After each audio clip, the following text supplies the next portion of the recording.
नमस्कार दोस्तों आज की इस वीडियो में आपका फिर से स्वागत है। दोस्तों आज की क्लास के जो वन वर्ड्स हैं वो हम लोग स्टार्ट करते हैं और स्क्रीन पर जो है आपको पहला क्वेश्चन शो हो गया होगा। And the first question is कि a situation in which many people leave a place at the same time, यानी ऐसी सिचुएशन जिसमें बहुत सारे जो लोग हैं वो एक ही बार में जो है अपना घर या जगह को जो है वो त्याग देते हैं, है ना। मतलब बहुत सारे लोग एक एक करके नहीं, बहुत सारे जो लोग हैं जब वो एक प्लेस को त्यागते हैं तब हम लोग जो है वो कौन सा वर्ड यूज करते हैं। तो देखते हैं पहला ऑप्शन क्या कह रहा है, एक्सोडस। ये जो एक्सोडस है ना, यही कहलाता है मास डिपार्चर, है ना। यही कहलाता है कि है ना बहुत सारे लोगों का एक साथ छोड़कर चले जाना, जिसको हिंदी में आप लोग पलायन कहते हैं ना। तो पलायन इज कि एक नहीं बहुत सारे लोग या एक पर्टिकुलर कम्युनिटी ही उस जगह को छोड़कर चली गई, यानी एग्जिट करके चली गई, वो कहलाता है एक्सोडस। मिटिगेशन क्या होता है, मिटिगेशन का मतलब होता है किसी भी चीज में कमी होना, है ना। और ये जो चीज कम हुई है ये किस लिए हुई है, ये कम हुई है जो कि कहते हैं ना कुछ हार्मफुल चीज का कम होना अपने हार्मफुल इफेक्ट्स के कारण। तो ये रिडक्शन है किसका, हार्मफुल चीजों का, जो कि अपना हार्मफुल इफेक्ट्स जो है वो छोड़ रही थी, ठीक है। तो रिडक्शन है किसका, रिडक्शन ऑफ हार्मफुल थिंग्स, ठीक है। रिडक्शन ऑफ हार्मफुल थिंग्स वो क्या कहलाता है, मिटिगेशन कहलाता है। फिर आगे बढ़ते हैं, नेविगेशन क्या होता है।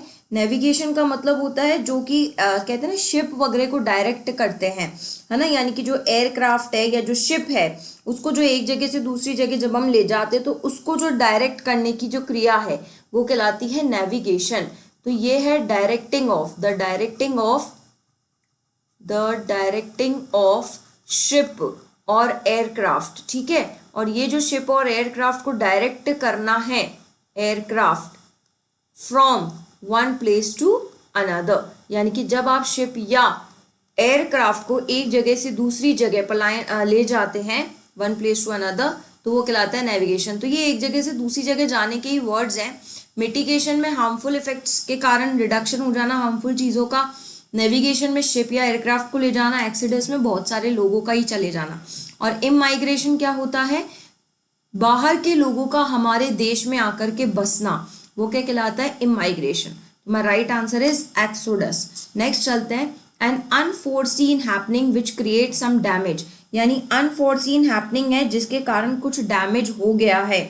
ये अनफोर्सीन क्या कहलाता है, यानी कि इसको ना हम अनलकी एक्सीडेंट भी कहते हैं, जिसको आप पहले से देख नहीं पाए थे या जिसको आप पहले से भाप नहीं पाए थे और अचानक से आपके साथ कुछ है ना मिस हैपनिंग हो जाए, तो वो अनलकी एक्सीडेंट कहूँ या एक ऐसा एक्सीडेंट जिसकी पहले से आपको जानकारी बिल्कुल भी पता नहीं चली, है ना, वो कहलाता है मिशअप।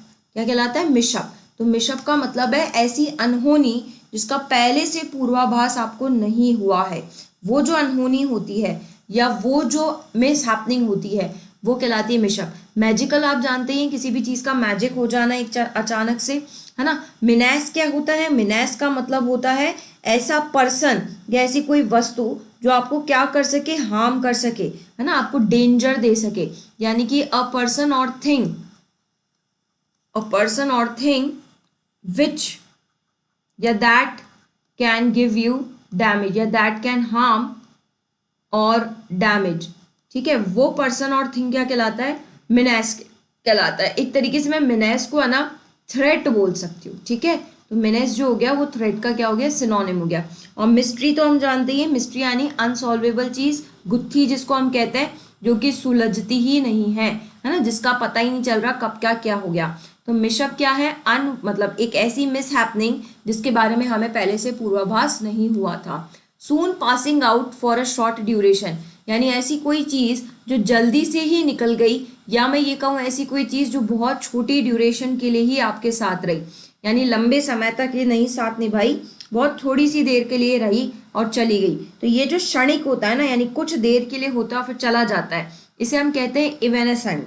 क्या कहते हैं, इवेनेसेंट, यानी कि जो क्विकली क्या हो जाए, वैनिश हो जाए। तो विच वैनिशेस व्हाट, वैनिशेस क्विकली, यानी बहुत लंबे समय तक वो चीज वहां नहीं रुक रही है या नहीं रह रही है और फटाफट से चली जा रही है, जिसको आप क्विकली फेड भी कह सकते हो, क्विकली डिसअपियर भी कह सकते हो, वो क्या कहलाता है, इवेनेसेंट। फ्रॉस्ट बाइट क्या कहलाता है? देखो ये फ्रॉस्ट बाइट है, एक ऐसी इंजरी कह लूँ, एक ऐसी लगी हुई कह लूँ जो कि है ना फ्रीजिंग के कारण हुआ है। और किसके फ्रीजिंग के कारण? स्किन या टिश्यूज के फ्रीजिंग के कारण, क्योंकि फ्रॉस्ट वर्ड लिखा है ना, तो फ्रॉस्ट का मतलब ही क्या है? फ्रीजिंग है। तो ये एक इंजरी है, इंजरी जो किसके कारण हुई है? कॉज्ड बाय फ्रीजिंग, फ्रीजिंग के कारण। और किसके फ्रीजिंग के कारण? तो कॉज्ड बाय फ्रीजिंग ऑफ आपके स्किन या फिर आपके टिश्यूज के फ्रीज होने के कारण जो इंजरीज हुई हैं वो क्या कहलाती है? फ्रॉस्ट बाइट, है ना। एक्सटेम्पोर क्या कहता है? एक्सटेम्पोर इज, ये स्पीच है।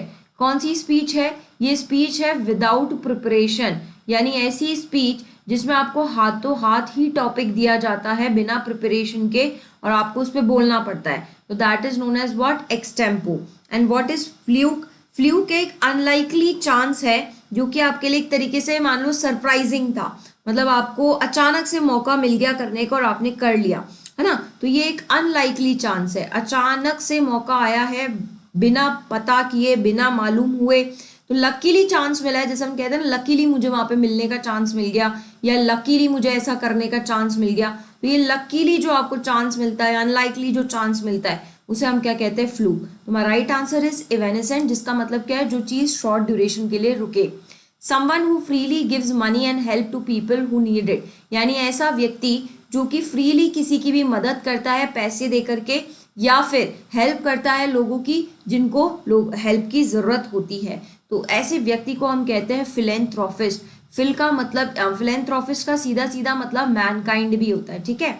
यानी कि जो परोपकारी व्यक्ति होते हैं, यानी जो दूसरों की मदद के लिए हमेशा रेडी रहते हैं, जिनको मदद की जरूरत होती है, उन्हें हम कहते हैं फिलेंथ्रोपिस्ट। फिलोलॉजिस्ट क्या होता है? फिलोलॉजिस्ट का मतलब होता है जो हिस्ट्री या जो पढ़ाई करता है किसके बारे में? स्पेशली लैंग्वेजेस के बारे में, हिस्ट्री ऑफ लैंग्वेजेस के बारे में जो स्टडी करता है, क्योंकि लॉजी है ना, तो जो स्टडी करता है किसकी? हिस्ट्री के बारे में, लैंग्वेजेस की स्टडी के बारे में, ठीक है। बहुत क्लोजली लिटरेचर को पढ़ता है वो फिलोलॉजिस्ट कहलाता है। तो मैं क्या लिखूँ? स्टडीज, जो स्टडी करता है, क्या स्टडीज करता है? हिस्ट्री ऑफ लैंग्वेजेस, यानी लैंग्वेजेस की हिस्ट्री की जो स्टडी करता है उसे हम क्या कहते हैं? फिलोलॉजिस्ट कहते हैं। इम्प्रेशनिस्ट क्या कहलाता है? इम्प्रेशनिस्ट का मतलब है जिसको जो इम्प्रेशन झाड़ने में रहता है, जो प्रभाववादी टाइप के व्यक्ति होते हैं ना, जिनका काम होता है सामने वाले पे इम्प्रेशन के लिए। हालांकि ये पॉजिटिव वर्ड है, एक पेंटर, एक राइटर, ये सब इसके अंदर आते हैं, जिनके काम से ही, कंपोजर, जिनके काम से ही सामने वाले पे क्या पड़ जाए? इम्प्रेशन पड़ जाए, वो इम्प्रेशनिस्ट है।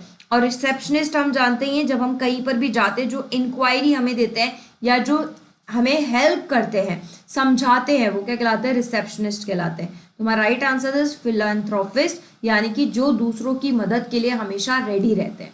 नेक्स्ट पढ़ते हैं imaginist society where everything is perfect and everyone is happy, यानी कि ऐसी सोसाइटी जहाँ सब कुछ परफेक्ट हो और सारे के सारे व्यक्ति हैप्पी हो, ऐसी सोसाइटी को कहते हैं यूटोपिया। ये इमेजिनरी लैंड है जहाँ सब कुछ परफेक्ट हो, कुछ भी गड़बड़ ना हो, सब परफेक्ट है, कोई दिक्कत नहीं है। वो इमेजिनरी लैंड या वो इमेजिनरी सोसाइटी क्या कहलाती है? यूटोपिया। कोई क्राइम नहीं है, कुछ भी नहीं है, रिस्पॉन्सिबल आप जानते हैं इस चीज के लिए, तू जिम्मेदार है। हिपोक्राइट क्या कहलाता है? पाखंडी, जो सिर्फ और सिर्फ दिखावा करते हैं, प्रिटेंड करते हैं, वो हिपोक्राइट्स कहलाते हैं। इवेंजलिस्ट क्या कहलाते हैं? इवेंजलिस्ट है एक तरीके से, ये वो व्यक्ति है जो कन्वर्ट करता है दूसरे लोगों को दूसरे रिलीजन में। स्पेशली ये वर्ड आया था ऐसे व्यक्तियों के लिए जो दूसरों को क्रिश्चियनिटी में कन्वर्ट करने का काम करते हैं, ठीक है। तो ये एक ऐसा पर्सन है जो कि क्या करता है? कन्वर्ट करता है लोगों की बिलीफ को, या कन्वर्ट क्या? पीपल्स रिलीजन, जो लोगों को अपना रिलीजन बदलने के लिए, है ना, प्रीच करता है, वो क्या कहलाते हैं? इवेंजलिस्ट कहलाते हैं। तुम्हारा right answer is utopia. It's an imaginary society where everything is perfect. A period of 1000 years. तो देखिए मिलेनियम क्या होता है? Millennium is a period of 1000 year. तो my right answer is this only, period of 1000 years is known as what? Millennium. Centenary क्या होता है? Centenary is 100th anniversary किसी की भी है ना, किसी भी सिग्निफिकेंट ईयर की या इवेंट की 100th एनिवर्सरी क्या कहलाती है? सेंटेनरी कहलाती है। Century is what? Period of 100 years is what? Century. And decade is what? Period of 10 years is known as what? Decade. तो 10 years is decade, 100 is century and 1000 is millennium. हमसे मिले 1000 पूछा था तो my right answer is millennium. Garden with fruit trees, यानी ऐसे garden जिसमें सिर्फ फ्रूट ट्रीज हैं तो उसे हम क्या कहते हैं, ऑर्चार्ड। तो ऑर्चार्ड में सिर्फ फ्रूट ट्रीज होता है। वाइन यार्ड क्या होता है, ऐसी प्लांटेशन जहां पर ग्रेप को आप लोग ग्रेप्स की खेती करते हो, और ये जो ग्रेप्स है ये पर्टिकुलरली क्यों खेती की जा रही है, ताकि आप इसकी क्या बना सको, वाइन। तो आप वाइन से याद करेंगे, वाइन के लिए क्या है, यार्ड है, यार्ड यानी कि फील्ड्स हैं। तो वाइन बनाने के लिए फील्ड्स, और वाइन किससे बनती है, ग्रेप से। तो ग्रेप की जहाँ खेती की जाती है वो क्या कहलाता है, वाइन यार्ड। ग्रोव क्या होता है, ये एक स्मॉल वुड है या फिर जो ग्रुप ऑफ ट्रीज है ना उनकी जो लकड़ी है, स्मॉल स्मॉल पेड़ों की, वो कहलाती है ग्रूव। और नर्सरी आप जानते ही हैं जहाँ छोटे पेड़ पौधों को रखा जाता है ताकि लोग उन्हें खरीद सके। आगे बढ़ते हैं, नेक्स्ट क्या है, a ruler with total power over a country, एक ऐसा रूलर जिसने अपनी कंट्री पे यानी एक कंट्री पे टोटल पावर रख रखी है।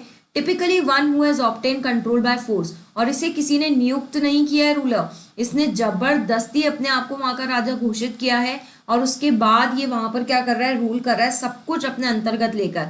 तो वो क्या कहलाती है, डिक्टेटरशिप कहलाती है। ठीक है, डिक्टेटरशिप मतलब रूल करना विद टोटल पावर, सब कुछ अपने हाथों में ले लेना बाय फोर्स।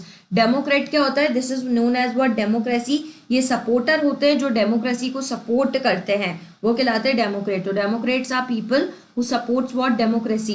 प्रोटेक्टर बचाव पक्ष, एंड ट्रेटर यानी जो डिसीव करता है, बिट्रे करता है, लोगों को धोखा देता है। तो बिट्रेयर या फिर वन हु बिट्रेज या one who deceives is known as what, traitor, धोखेबाज, है ना। नेक्स्ट आगे बढ़ते हैं, something that is extremely unpleasant, यानी ऐसी कोई चीज जो बहुत ज्यादा क्या है, अनप्लेजेंट है, अच्छी नहीं है, खास नहीं है, समझ में नहीं आ रही है, उसे कहते हैं हरेंडस। तो हरेंडस का मतलब क्या है, एक्सट्रीमली अनप्लेजेंट कह लूँ, एक्सट्रीमली हॉरिफाइंग कह लूँ, है ना। ऐसी चीज जो बिल्कुल भद्दी है, पसंद नहीं आई है, हॉरिबल है, मैं ये कह लूँ एक्सट्रीमली टेरेबल, बकवास है, that is all known as what, horrendous. Heightened का क्या मतलब होता है, हाइटेंड का मतलब होता है ऐसी कोई चीज जो नॉर्मल से बहुत ज्यादा इंटेंस है, कहते हैं ना नॉर्मल से बहुत ज्यादा लंबा है, या नॉर्मल से किसी चीज का क्या होना, बहुत ज्यादा इंटेंस होना। नॉर्मल से किसी भी चीज का साइज, वेट, हाइट अगर थोड़ी सी ज्यादा होती है हम उसे हाइटेंड कहते हैं। ह्यूमन क्या होता है, ऐसा व्यक्ति जो बेनिवोलेंट है, अभी अभी हमने फिलेंथ्रोपिस्ट पढ़ा था ना, उसी का सिनोनिम है, यानी जो दूसरों की क्या करता है, मदद ही करता रहता है ना, बेनिवोलेंस कहलाता है। ठीक है, यानी कि परोपकारी व्यक्ति। ह्यूमरस का क्या मतलब होता है, जो कि आपको हंसाए, है ना, जो कि आपको अम्यूज करे। तो कॉजिंग लाफ्टर, जिसके कारण आपको क्या है, हंसी आए। ठीक है, यानी कि जो आपके लिए क्या कर रहा है, कॉमिक का काम कर रहा है, हंसाने का काम कर रहा है। तो causing laughter is known as humorous. अब इसने मुझे एक्सट्रीमली अनप्लेजेंट बोला है, तो मेरा राइट आंसर इज हरेंडस। आगे बढ़ते हैं, satisfied with no desire to change और इम्प्रूव, यानी ऐसी कोई चीज जिससे आप संतुष्ट हो जाएं, आपको नहीं लगता कि उसमें कोई चेंज या इम्प्रूवमेंट की जरूरत है। तो वो जब सेटिस्फैक्शन हमारे अंदर आ जाए तो that is known as what, complacent. तो कंप्लेसेंट का मतलब ही क्या होता है, सेटिस्फैक्शन, यानी जब आपको किसी चीज से क्या मिल जाए, संतुष्टि मिल जाए, you don't want to change anything into it, you don't want to improve anything, is known as complacent. कम प्लेस में भी आप क्या कर रहे हैं, अब सेटिस्फाई करने की आदत आपकी पड़ गई है। बेनिफिशिएंट होता है ये जो जेनरस है ना, लाभदायक है। अभी इससे पहले अपन ने बेनिफिशियरी वर्ड पढ़ा ही है, वो इसी से रिलेटेड है। इनोसेंट यानी कि जो बहुत ज्यादा इनोसेंट है। एडोलेसेंट यानी कि जो एडोलेसेंस एज में जब कोई व्यक्ति आ जाता है या कोई टीनेज एज में आ जाता है उसे हम एडोलेसेंस कहते हैं। तो मेरा राइट आंसर इज कंप्लेसेंट।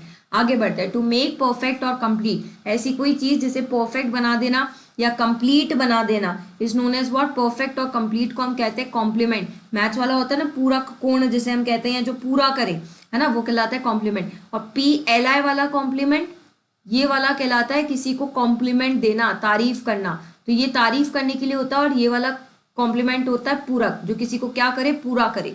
तो कॉम्प्लीमेंट्री एंगल्स, जो एंगल्स को पूरा करे। अटेनमेंट्स यानी जो आपने अर्जित किए हैं आज तक, वो अटेनमेंट है आपके। इम्पेडेंट का क्या मतलब होता है, ऐसे ऑब्स्ट्रक्शंस या हिंड्रेंस जो आपके किसी काम में या किसी भी चीज में क्या बाधा पैदा करे। तो बाधा पैदा करने वाली चीज को हम क्या कहते हैं, इम्पेडिमेंट कहते हैं। डिपोर्टमेंट क्या कहलाता है, डिपोर्टमेंट है किसी भी व्यक्ति के लक्षण यानी कि मैनर्स को कहते हैं, यानी कि एक पर्सन का क्या बिहेवियर या मैनर्स क्या कहलाते हैं, डिपोर्टमेंट कहलाते हैं।